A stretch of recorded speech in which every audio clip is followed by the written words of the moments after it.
J. Herron, known as Francis E. Herron, was working up at Fawcett magazine. He was a good friend of mine. And another fellow named Rod Reed was editor-in-chief, who later became editor of Downbeat, did a syndicate strip. And another fellow who eventually became my best friend and best man at my wedding was also writing for Fawcett. His name was John Broom. So how did I ever get involved with DC? All these people were working for Fawcett. Well, the way odds work, I was also representing another writer. His name was Alfred Bester, great science fiction writer. But there weren't many science fiction magazines to earn a living. He was married and so on. So he decided, thanks to Mort Weisinger and Jack Schiff, who he'd written stories for, to get involved in comics. By this time, Mort Weisinger and Jack Schiff were involved with DC Comics. And he was given an assignment to do one little feature called Genius Jones, but he wasn't too happy with that. And then the downtown branch, called All American Comics, needed a Green Lantern writer. So Alfie Bester was taught how to write comics, and he wrote for DC Green Lantern. One day when I was having dinner with Alfie, he said the editor at DC, at All American Comics, is leaving, and they're badly in need of an editor, a script editor who can plot stories and so on. Why don't you go down and apply for the job? So at this point in time, I had never read a comic book in my life. All my friends who were involved in comics, incidentally, mainly Wade Wellman referred to comics as squinkers. Are you familiar with that? You call them squinkers, S-Q-U-I-N-K-A. I guess because you're squeaking, I don't know. Charlie Hornick calls him that too. Yeah, well, he got, because he's a friend of mine. Charles Hornick. So he said go down. So I picked up some comic books, rode the subway, was interviewed by Shelley Mayer, and I guess he was impressed with my background and plotting and so on, so he hired me. So there were the 5 or 6 other people who were writing for Fawcett, or editing at Fawcett. I got involved by a freak shot because of Albert Bester at DC Comics, All American Comics. I must add, there's a fellow working up at DC now. His name is Mike Gold. I once wrote an article which said roughly to the effect that Julius Schwartz single-handedly saved the comic book industry.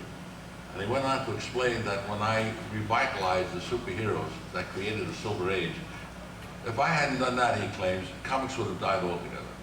So he credits me with starting the Silver Age and revitalized the DC superheroes. So you see, if I had gone with Fawcett, Fawcett went out of business because DC sued them, stopped them from running Captain Marvel. So thanks to Alfred Bester, who got me the job, so to speak, at DC Comics, none of us would be here today. There you go. There you go. Sounds kind of confusing. No, I don't think it's smart. The point is, I got involved with DC and saved the comic book industry, according to my role. And if I'd gone with Fawcett, Fawcett would have died, I would have died, and all you creatures would be wandering around looking hopelessly and I can buy that. Look at that profile. Is there not a resemblance to Superman there? Oh, sure. Okay. Was that, I don't know what the question was. No, that was very good. Okay. I don't know what the question was either, but. I believe that story. No, it is a true story. I also was briefly involved with Harry Chesler. I went up there one day, I don't know why, because some people I knew. And of course, Jack Binder was a good friend of mine. He brought me over to his studios. But Jack wasn't doing too well. I don't know whether you noticed. He was also an artist. He was painting Japanese-type illustrated paintings, and I was an agent. He wanted me to go out and try to sell these paintings. I was never successful at doing that. I didn't have any contacts. Actually, Harry Chesler was also a very shrewd real estate operator. After the Adirondacks at one point. Oh, really? And ultimately died a very wealthy man. Very wealthy. He's not around any longer, is he? He helped Joe Kubert start Kubert's really. Oh, really? Well, I don't know how much help he gave him, but I know that he was a mentor. We're approaching the end. Let me throw a question down to Mart, and a similar type question. How much were you aware of the other things that were going on in comic books while you were working in the comic books? Well, I have a shorter answer than your question. Nil. All the... Surely nothing was going on.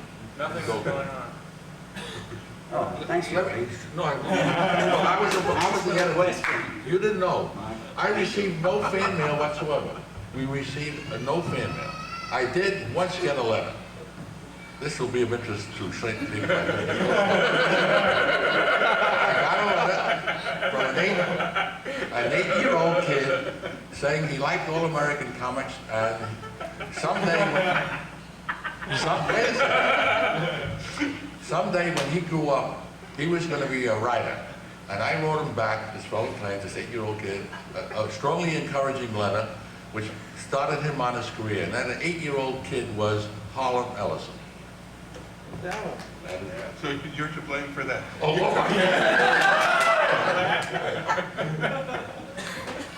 As usual, Julie puts his tongue in his mouth and his You foot, bit it off, yeah. and his foot into his. Well, what was the question? Don't worry, I'll go on in anyway. Thank you, Marty Nodell. I mean, Julie. Maybe someone from the audience has a question. Okay, Yeah, I guess. We've still got about 5 minutes left. Does anybody have any? Yeah, Craig. Mr. Eisner, in about 1966, Harvey Comics did a couple reprint giant issues of The Spirit. How did that come about? What was the relation with Harvey? In '66, Alfred Harvey was not doing so well. His brother Leon was pretty much took over the business. I think Al was sick. He had a head injury of some kind. And Leon decided that the comic business was coming back, so to speak. So he began to try to revive or resuscitate heroes. He went to Joe Simon and Kirby. They had some stuff they were pulling. He wanted to do adventure stuff. They felt that the little kiddie stuff was not doing all that well. At the same moment, the Herald Tribune asked me to do a 5-page Spirit story, which is probably the first and the last new Spirit story I'd done since the days of the 50s. Anyway, Harvey came to me and said they would want to revive the Spirit. And so I said, fine, if you want to. And so we gave, I think my shop, we were doing other things at the time, but we did produce a complete origin story for him, how the Spirit began. Because we didn't have the original art of the first Spirit #1. It just didn't exist. Arnold used it to, threw it away or something like used it to. Well, actually, my partner, I used to have problems with partners. My partner, Busy Arnold, used it to protect the metal plates from being scuffed by putting the original art in between. But that's how the Harvey thing got started. It lasted maybe a couple of issues and then died. I think for a lot of us, that was the first introduction to The Spirit. Apparently. In the 40s, that's where most of Apparently, that's true. I get a lot of mail that says that they first saw it in that period. Spirit was never really very successful as a newsstand comic book. Could never compete with the superhero DC and Marvel. My audience was a totally different audience because I was writing for a different audience. I wasn't writing for the guys who were reading Batman, Superman, Silver Surfer, and all the rest of it. I was writing originally with Spirits were written for a mixed newspaper audience, parents and teenagers and so forth. It was a more adult audience. Well, we're at the end of our time period. I thank you all very much.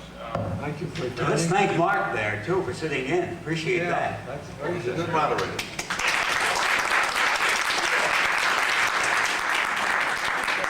Next panel in here is going to be on recording.